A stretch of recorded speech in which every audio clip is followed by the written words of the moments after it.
Hello friends, मैं विशाल विस्टेक में आपका स्वागत करता हूं। ये angular width dot net core tutorial series का पार्ट 6 है। इस पार्ट में हम जेनरिक रिपोजिटरी को इम्प्लीमेंट करेंगे। तो चलिए शुरू करते हैं। सबसे पहले मैं अपने इंफ्रा प्रोजेक्ट को एक्सपेंड करता हूं और यहाँ पे आता हूं एब्स्ट्रैक्शन में। तो एब्स्ट्रैक्शन में आप देखेंगे तो हमने ऑलरेडी अपने प्रोजेक्ट में रिपोजिटरी पैटर्न को इम्प्लीमेंट कर लिया है, लेकिन ये रिपोजिटरी पैटर्न जो है वो किसी particular entity based repository pattern है। मींस अगर मुझे प्रोडक्ट को यूज करना है एज ए रिपोजिटरी, तो मुझे प्रोडक्ट की रिपोजिटरी मैंने बनाई हुई है और उसमें प्रोडक्ट के अकॉर्डिंग अपने मेथड्स डिफाइन किए हुए हैं। जबकि जेनेरिक रिपोजिटरी में क्या होता है, उसमें आप कॉमनली यूज होने वाले मेथड डिफाइन करते हो और उस मेथड को एंटिटीज यूज करती हैं। तो जैसा अगर आप देखेंगे तो यहाँ पे आई प्रोडक्ट रिपोजिटरी में 4 हमने मेथड डिफाइन किए हैं, लेकिन अगर मैंने ये काम जेनेरिक रिपोजिटरी से किया होता तो मुझे केवल 2 मेथड ही डिफाइन करने होते। तो वो चीज़ हम देखेंगे कैसे। तो हम अपने प्रोजेक्ट में जेनेरिक रिपोजिटरी को ऐड करेंगे। तो उसके लिए मैं एब्स्ट्रैक्शन फोल्डर में आता हूँ और मैं यहाँ पे एक इंटरफेस ऐड करूँगा। तो मैंने एब्स्ट्रैक्शन पे राइट क्लिक किया, ऐड न्यू क्लासेस, या वहाँ पे आपके सामने एक विंडो ओपन होगी। यहाँ पे आप इंटरफेस सेलेक्ट कीजिएगा और इस इंटरफेस का नाम दे दीजिए आई जेनेरिक रिपोजिटरी। ठीक है, मैंने ऐड किया। इस इंटरफेस को आप पब्लिक बना लीजिए और इस इंटरफेस में अब मैं 2 मेथड डिफाइन करूँगा, क्योंकि यहाँ पे अगर आप देखेंगे तो ये आपके मेथड जो हैं वो 2 टाइप के हैं। पहला तो है आपका केवल सिंगल प्रोडक्ट रिटर्न कर रहा है आईडी के बेस पे, लेकिन बाकी के जो 3 मेथड हैं ये रीड ओनली लिस्ट रिटर्न कर रहे हैं। ये अलग बात है कि इसमें जो आइटम्स रिटर्न हो रहे हैं या फिर जो ऑब्जेक्ट रिटर्न हो रहे हैं उनका टाइप अलग है। ठीक है, तो हम अपने जेनेरिक रिपोजिटरी में केवल 2 मेथड ही डिफाइन करेंगे। तो मैं आता हूँ जेनेरिक रिपोजिटरी इंटरफेस में और यहाँ पे मैं 2 मेथड डिफाइन करूँगा, लेकिन उससे पहले मैं इस रिपोजिटरी को, जो हमारी आई जेनेरिक रिपोजिटरी है, इसे ऐसा बनाऊँगा कि अगर हमारा जो कोई भी ऑब्जेक्ट या फिर कोई भी टाइप या कोई भी इंटिटी इसे यूज कर सके। तो उसके लिए हमें क्या करना होगा, यहाँ पे डिफाइन करना होगा इसका टाइप। टाइप में मैं डिफाइन करूँगा टी और सिंपली बता दूंगा यहाँ पे कि वेयर टी जो है वो हमारा बेस एंटिटी का है। ठीक है, तो हमने इस इंटरफेस को एज ए जेनेरिक डिफाइन किया है और उसे ये बता दिया है कि जेनेरिक का जो टाइप होगा वो बेस एंटिटी का होगा और बेस एंटिटी जो हमारी है उसे सभी जो हमारे डोमेन एंटिटी हैं वो इनहेरिट कर रही हैं। और आप अगर इसे सिंपल तरीके से समझना चाहते हैं तो ऐसे समझ लीजिए कि जिन क्लासेस को या जो क्लासेस जेनेरिक रिपोजिटरी का यूज करना चाहती हैं वो बेस एंटिटी को इनहेरिट करेंगी। तो अब मैं यहाँ पे अपने मेथड्स डिफाइन करूँगा। तो मेथड मैं कैसे डिफाइन करूँगा, पहला मेथड होगा हमारा गेट सिंगल आइटम का। तो सिंपली मैं डिफाइन करूँगा टास्क ऑफ टी और मैं मेथड का नाम डिफाइन करूँगा, इसका नाम मैं रख देता हूँ गेट बाई आईडी असिंक। ठीक है, इसमें इंटीजर आईडी में पास कर देता हूँ। ये तो हमारा हो गया पहला मेथड। सेम ऐसे ही हम दूसरा मेथड डिफाइन कर लेते हैं। ये भी होगा टाइप टास्क और रिटर्न करेगा ये I read only list of T. ठीक है, और इसका नाम मैं दे देता हूँ गेट ऑल लिस्ट असिंक। ठीक है, तो अभी मैं केवल ये 2 मेथड डिफाइन कर रहा हूँ। ठीक है, और अभी मैं आगे चल के इसमें और मेथड्स भी ऐड करूँगा। बस अभी मैं बेस बना रहा हूँ कि आप एक तरह से समझ जाएं कि हम जेनेरिक रिपोजिटरी को कैसे अपने प्रोजेक्ट में यूज करते हैं। इसलिए मैंने अभी सिंप्लिसिटी के लिए केवल इसमें 2 मेथड्स डिफाइन किए हैं। ठीक, अब मैं एक और क्लास ऐड करूँगा जो कि सिंपली इस आई जेनेरिक रिपोजिटरी इंटरफेस को इम्प्लीमेंट करेगी और इन दोनों मेथड को डेफिनेशन प्रोवाइड करेगी या फिर इन दोनों मेथड को सिंपली डिफाइन करेगी। तो मैं इम्प्लीमेंटेशन में ही वो क्लास ऐड करूँगा। तो सिंपली मैंने ऐड किया क्लास और इस क्लास का मैं नाम दे देता हूँ जेनेरिक रिपोजिटरी। ठीक है, मैंने ऐड किया। सबसे पहले मैं इसे पब्लिक बना लेता हूँ और ये जो हमारी क्लास होगी वो टाइप होगी टी और ये इनहेरिट कर रही होगी आई जेनेरिक रिपोजिटरी को इसका भी टाइप है टी, नेम स्पेस ऐड कर लीजिए, और वेयर टी जो हमारा है वो है टाइप बेस एंटिटी। ठीक है, यहाँ पे हमने ये बता दिया कि जो हमारी टी है वो हमारी है बेस एंटिटी टाइप की। ठीक, अब हम क्या करेंगे, जो जेनेरिक रिपोजिटरी में जो दो मेथड डिफाइन किए थे हमने, उसे सिंपली इम्प्लीमेंट कर लेंगे। तो कंट्रोल डॉट प्रेस कीजिए आप, ठीक है, और इम्प्लीमेंट इंटरफेस का ऑप्शन मैं सेलेक्ट करता हूँ। ठीक है, और अब मैं अपने दोनों मेथड को इम्प्लीमेंट करूँगा। तो सबसे पहले मैं get by ID async method को ही इम्प्लीमेंट करूँगा। तो अगर आपको कोई भी डेटाबेस ट्रांजेक्शन करना है, तो मैंने पिछले पार्ट में ही बताया था कि आपको जो क्लास यूज करनी है वो होगी ऐप डी बी कॉन्टेक्ट्स। तो सिंपली आप ऐप डी बी कॉन्टेक्स्ट को as a dependency injection use कीजिए, और उसके लिए आपको कंस्ट्रक्टर क्रिएट करना होगा। तो कंस्ट्रक्टर क्रिएट करने के लिए आप सिंपली क्लास पे ही कंट्रोल डॉट कर लीजिए, और यहाँ पे एक ऑप्शन होता है जनरेट कंस्ट्रक्टर, या फिर आप सी टोर करके भी अपना कंस्ट्रक्टर क्रिएट कर सकते हैं। और कंस्ट्रक्टर में ही मैं डिफाइन करूँगा सीधे data app D B context. ठीक है, नेम स्पेस ऐड कीजिए, मैंने इसका नाम दे दिया app D B context. Control dot मैंने प्रेस किया, ये ऑप्शन मैंने सेलेक्ट किया create and assign field app D B context. ये सिंपली क्या करेगा, एक आपके क्लास में ही private read only field create कर देगा। ठीक है, और मैं इसको अंडरस्कोर लगा लेता हूँ इसके आगे, और सिंपली दिस को मैं रिमूव कर लेता हूँ। और ये जो मैं काम कर रहा हूँ ये थोड़ा जल्दी जल्दी कर रहा हूँ, उम्मीद है आप लोगों को समझ में आ रहा होगा ये सब चीज़ें, क्योंकि मैंने ये पिछले पार्ट में ऑलरेडी एक्सप्लेन किया है, इसलिए मैं अभी इन सब चीज़ों को एक्सप्लेन नहीं कर रहा हूँ।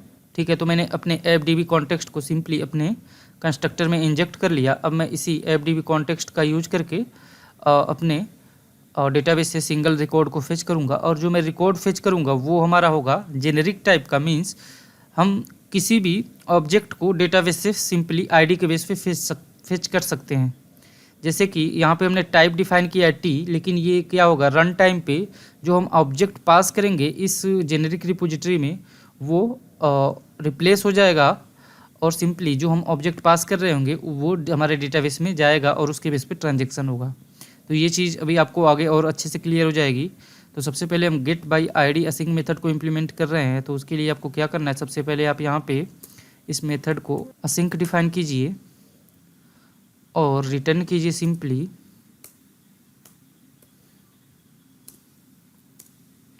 Underscore app D B context dot set. Set को आप एक बार देख लीजिए, जैसे ही मैं कर्सर ले जाता हूँ सेट पे, तो यहाँ पे आप देखेंगे ये कह रहा है कि जो इसका टाइप है वो भी जेनेरिक टाइप ही यूज हुआ है। ठीक है, और यहाँ पे डेफिनेशन में ये कह रहा है कि that can be use to query and save instance of entity. Means हम इस सेट के यूज से हेल्प से ही डेटाबेस में क्वेरी कर सकते हैं या फिर कोई ट्रांजेक्शन परफॉर्म कर सकते हैं। तो हम इसी सेट का यूज करेंगे, क्योंकि ये हमें फैसिलिटी प्रोवाइड करता है जेनेरिक का यूज करने की। तो इसीलिए मैं सेट का यूज यहाँ कर रहा हूँ। तो सिंपली मैंने सेट ऑफ टी डिफाइन किया, और फिर डॉट फाइंड असिंक यहाँ पे आपको अवेलेबल हो जाएगा, और इसमें सिंपली आप आईडी पास कर दीजिए। और यहाँ पे ये एरर दे रहा है, इसके लिए सिंपली आप अवेट का यूज कर लीजिए। ठीक है, एरर रिजॉल्व हो गई। अब इसके बाद हम आते हैं गेट ऑल लिस्ट असिंक पे। ठीक है, और सिंपली हम क्या करेंगे, return await underscore app D B context dot set का यूज यहाँ पे भी हम करेंगे। ठीक है, सेट ऑफ टी, एंड फिर हम यहाँ पे एक मेथड का यूज करेंगे जिसका नाम है टू लिस्ट असिंक। लेकिन जैसे आप देखेंगे टू लिस्ट आप टाइप करेंगे तो आपको जो इंटेलिजेंस है वो यहाँ पे टू लिस्ट असिंक नहीं डिस्प्ले कराएगा। तो उसके लिए आप manually to list async type कीजिए, और हमारा टू लिस्ट असिंक डिफाइन है सिंपली एंटिटी फ्रेमवर्क कोर के अंदर। तो वो नेम स्पेस हमें ऐड करना होगा। तो मैंने ऐड किया, जैसे ही वो नेम स्पेस, तो हमारी एरर रिजॉल्व हुई। और यहाँ पे आप डिफाइन कर लीजिए सिंपली असिंक को, ये एरर दे रहा है इसीलिए, और जैसे मैंने असिंक ऐड किया एरर हमारी गायब हो गई। तो ये दो मेथड हमने अपने जेनेरिक रिपोजिटरी में इम्प्लीमेंट कर लिए। अब क्या करेंगे हमने इंटरफेस डिफाइन किया, क्लास डिफाइन किया, लेकिन हम यूज करते हैं अपने कंट्रोलर में इंटरफेस को ही, आपको पता है, क्योंकि हमने आई प्रोडक्ट रिपोजिटरी का ही यूज करके अपना ये कंट्रोलर प्रोडक्ट कंट्रोलर क्रिएट किया था। यहाँ पे आप देख सकते हैं प्रोडक्ट कंट्रोलर में हमने आई प्रोडक्ट रिपोजिटरी को ही यूज किया है। तो सेम ऐसे ही हमारे पास अभी दो चीज़ें हैं, एक जेनेरिक रिपोजिटरी क्लास है और एक है आई जेनेरिक रिपोजिटरी इंटरफेस। तो हम यूज करेंगे अपने कंट्रोलर में किसका, आई जेनेरिक रिपोजिटरी का। लेकिन हमें ये चीज़ बतानी पड़ेगी ना कि जब हम आई जेनेरिक रिपोजिटरी का यूज करेंगे तो अगर मैं आई जेनेरिक रिपोजिटरी के अंदर get by ID async method का यूज करता हूँ तो इसकी इम्प्लीमेंटेशन भी मुझे चाहिए होगी ना। तो ये हमारे एप्लीकेशन में बताना होगा कि अगर मैं ये मेथड यूज कर रहा हूँ तो इसका इम्प्लीमेंटेशन मुझे किस क्लास से उठाना है। तो उसके लिए मैं सिंपली डिपेंडेंसी इंजेक्शन में अपने startup.cs में ये चीज़ डिफ़ाइन करूँगा। तो यही चीज़ डिफ़ाइन करने के लिए मैं startup.cs में आता हूँ। हालांकि ऑलरेडी मैंने ये चीज़ डिफ़ाइन कर रखी थी, तो सेम ऐसे ही मैं अपने आई जेनेरिक रिपोजिटरी को भी रजिस्टर करूँगा। तो सिंपली मैं लिखूँगा सर्विसेज डॉट एड स्कोप और इसके अंदर मैं डिफ़ाइन करूँगा टाइप ऑफ, क्योंकि हमें ये तो पता नहीं है ना कि किस टाइप की हमारी जब हम जेनेरिक के अंदर अपनी टाइप डिफ़ाइन करेंगे या क्लास डिफ़ाइन करेंगे तो वो किस टाइप का होगा। तो इसलिए मैं यहाँ पे रिफ्लेक्शन का यूज करके उसका टाइप यूज करूँगा। तो मैंने लिखा type of I generic repository और टाइप में सिंपली आप कुछ नहीं डिफ़ाइन करेंगे, ना टी या फिर कुछ नहीं, बस आप एंगुलर ब्रैकेट देंगे और सेम ऐसे ही आप दूसरी अपनी क्लास भी डिफ़ाइन कर लेंगे। तो सिंपली क्लास आप डिफ़ाइन कर लीजिए आई जेनेरिक रिपोजिटरी। इसमें भी आपको टाइप नहीं डिफ़ाइन करना है और बस सेमीकोलन लगा दीजिए। यहाँ पे ऐड की जगह पे आप ऐड स्कोप कर लीजिए। ठीक, तो ये हमने अपने जेनेरिक रिपोजिटरी की इंटरफेस और क्लास को रजिस्टर कर लिया startup.cs में। अब मैं आपको कंट्रोलर में इस जेनेरिक रिपोजिटरी को यूज करने से पहले एक चीज़ बता देता हूँ कि अगर आप आएंगे प्रोडक्ट रिपोजिटरी में, ठीक है, ये हमने पिछले पार्ट में इम्प्लीमेंट किया था, तो यहाँ पे आपको सारी इम्प्लीमेंटेशन मिलेगी जो प्रोडक्ट के लिए रिक्वायर्ड है। तो मैं simply get product list async का को एक्सप्लेन कर रहा हूँ। तो यहाँ पे अगर आप देखेंगे तो यहाँ पे दो इंक्लूड डिफाइन है, ठीक, और ये इंक्लूड हमने नहीं डिफाइन किया है अपने जेनेरिक रिपोजिटरी में। यहाँ पे देखेंगे तो यहाँ पे आपको लिस्ट रिटर्न हो रही है, लेकिन लिस्ट में हमने कोई इंक्लूड नहीं डिफाइन किया है। वो क्यों नहीं डिफाइन किया हमने, क्योंकि हम नहीं कर सकते उसको इंक्लूड को डिफाइन, क्योंकि आपका जो ऑब्जेक्ट होगा इस टी से वो जो रिप्लेस होगा वो रन टाइम पे होगा, या फिर आप इसके अंदर कोई भी ऑब्जेक्ट पास कर सकते हैं। तो सपोज उस ऑब्जेक्ट की रिलेशन किसी और टेबल से ना हुई तो आप कैसे ये डिफाइन कर पाएंगे इंक्लूड कि किस टेबल से हमें डेटा फेच करना है या फिर ये सब चीज़ें। तो इसलिए अभी मैंने केवल सिंपल लिस्ट असिंक का यूज किया है डेटाबेस से डेटा को फेच करने के लिए। इंक्लूड को हम कैसे इम्प्लीमेंट करेंगे ये हम आने वाले पार्ट में देखेंगे। तो अब मैं आता हूँ प्रोडक्ट कंट्रोलर में, और प्रोडक्ट कंट्रोलर में अब मैं आई प्रोडक्ट रिपोजिटरी का यूज ना करके सिंपली यूज करूँगा आई जेनेरिक रिपोजिटरी। और अब मैं यहाँ पे जैसे एंगुलर ब्रैकेट खोलूँगा ये कहेगा आप टी को डिफ़ाइन कीजिए। T means type. तो टाइप में सिंपली अपना प्रोडक्ट डिफ़ाइन कर देता हूँ यहाँ पे, ठीक है, और इसका नाम है प्रोडक्ट रिपोजिटरी रहने देता हूँ। और सेम यही चीज़ आप यहाँ भी डिफ़ाइन कर लीजिए, ठीक है। तो ये जो हमने डिपेंडेंसी डिफ़ाइन की है वो है सिंपली हमारे प्रोडक्ट से रिलेटेड जितने ऑपरेशंस होंगे उनके लिए। लेकिन अगर आप थोड़ा सा नीचे आएंगे तो देखेंगे आपका गेट प्रोडक्ट ब्रांड और गेट प्रोडक्ट टाइप नाम के दो एक्शन डिफ़ाइन है जो कि प्रोडक्ट के अलावा दूसरी टाइप पे डिपेंडेंट हैं। तो उसके लिए सिंपली मैं यूज करूँगा उन टाइप्स का। तो हमें उनके लिए डिपेंडेंसी डिफ़ाइन करनी होगी। तो सिंपली आप डिपेंडेंसीज में लिखिए आई जेनेरिक रिपोजिटरी और इसमें यहाँ पे टाइप डिफ़ाइन कीजिए प्रोडक्ट ब्रांड, ठीक है, इसका नाम दे दीजिए आप ब्रांड रिपोजिटरी, ठीक है। सेम ऐसे ही आप आई जेनेरिक रिपोजिटरी डिफ़ाइन कीजिए और ये हमारी रिपोजिटरी होगी जो ये टाइप होगा वो प्रोडक्ट टाइप के लिए होगा। तो सिंपली यहाँ डिफ़ाइन कीजिए प्रोडक्ट टाइप। तो ये हमने तीन डिपेंडेंसीज यहाँ पे क्रिएट कर ली और इन तीनों डिपेंडेंसीज का यूज करके अभी हम अपने मेथड्स इम्प्लीमेंट करेंगे। लेकिन आप ये सोच रहे होंगे कि हम यहाँ पे जेनेरिक रिपोजिटरी का यूज कर रहे हैं तो हमें फ़ायदा क्या हुआ, हमें तो और ज़्यादा कोड लिखना पड़ रहा है। तो अभी आप थोड़ा सा सब्र कीजिए, आपको जेनेरिक रिपोजिटरी का यूज अभी आगे देखने को मिलेगा कि कैसे आप जेनेरिक रिपोजिटरी का यूज करते हैं और चीज़ें कितनी सिंपल हो जाती है। यहाँ पर मैंने मल्टीपल डिपेंडेंसीज डिफाइन की हैं, तो इससे आपको थोड़ी सी कन्फ्यूजन हो सकती है। लेकिन बस आप ये जान लीजिए कि हमने अलग अलग एंटिटी से ऑपरेशन परफॉर्म करने के लिए या फिर अलग अलग टेबल से ऑपरेशन परफॉर्म करने के लिए अलग अलग रिपोजिटरी डिफ़ाइन की हैं, ठीक है। और ये अभी आपको काफ़ी फ्लेक्सिबिलिटी प्रोवाइड करेगी जब हम आगे इस पे और काम करेंगे, ठीक है। तो हम आते हैं अपने एक्शन में। सिंपली मैं आता हूँ गेट प्रोडक्ट्स पे और यहाँ पे प्रोडक्ट रिपोजिटरी डॉट मैं करूँगा और गेट ऑल लिस्ट असिंग करूँगा, ठीक है। और मैंने यहाँ पे एक चीज़ मिस कर दिया, वो कर लेता हूँ मैं। यहाँ ब्रांड रिपोजिटरी के लिए मैंने कोई लोकल रीड ओनली वेरिएबल नहीं डिफाइन किया है, तो वो भी मैं कर लेता हूँ। कंट्रोल डॉट मैं सिंपली प्रेस करूँगा और क्रिएट रिमेनिंग एज फील्ड कर लेता हूँ, ठीक है। यहाँ पे सिंपली अंडरस्कोर मैंने लगा दिया, यहाँ भी लगा दिया और दिस को रिमूव करके अंडरस्कोर, इस दिस को रिमूव करके अंडरस्कोर, ठीक है। सेम ऐसे ही हम आ जाते हैं गेट प्रोडक्ट ब्रांड्स पे। यहाँ पे भी हम गेट ऑल लिस्ट असिंग का यूज कर लेंगे, ठीक है। गेट टाइप पे भी सेम वही काम कर लेंगे हम, गेट ऑल लिस्ट असिंग। और गेट सिंगल के लिए गेट बाय आईडी असिंग, ठीक है। तो आप देख सकते हैं कितना इजीली हमने सारे एक्शंस को रीराइट कर दिया। और अगर आप अपने जेनेरिक रिपोजिटरी में जाएंगे तो देखेंगे आपने केवल कितने मेथड डिफाइन किए हैं, 2 मेथड। और अगर आप अपने सभी एंटिटी के लिए अगर अलग अलग रिपोजिटरी डिफाइन करते तो आपको इतने सारे मेथड डुप्लीकेट करने पड़ते। तो आपको जेनेरिक रिपोजिटरी का बेनिफिट समझ में आ रहा होगा अभी। अब हम क्या करेंगे, हम अपने प्रोजेक्ट को सिंपली रन करेंगे और देखेंगे कि क्या हमारे सारे एक्शंस प्रॉपरली वर्क कर रहे हैं कि नहीं। तो मैं अपने प्रोजेक्ट को बिल्ड करता हूं और VS कोड में आता हूं। जैसा कि मैं और हमेशा अपने प्रोजेक्ट को VS कोड में ही रन करता हूं, तो मैंने फिर से अपने प्रोजेक्ट को VS कोड में रन कर लिया है। मैं एक बार ये चीज़ आपको दिखा देता हूं। तो देखेंगे आप हमारा एप्लीकेशन लोकल होस्ट 5000 पे रन हो रहा है। अब एक बार मैं पोस्टमैन में अपने सारी URL चेक कर लेता हूँ कि प्रॉपरली वर्क कर रहे हैं कि नहीं। तो मैं पोस्टमैन में आया और मैंने टाइप किया लोकल होस्ट 5000 API/product। मैंने रिक्वेस्ट सेंड की जो कि गेट टाइप की है।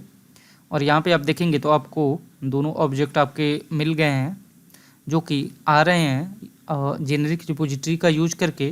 लेकिन यहाँ पे एक चीज़ आपको नहीं मिल रही है जो कि है प्रोडक्ट टाइप और प्रोडक्ट ब्रांड ऑब्जेक्ट, जो डिपेंडेंट टेबल है प्रोजेक्ट पे।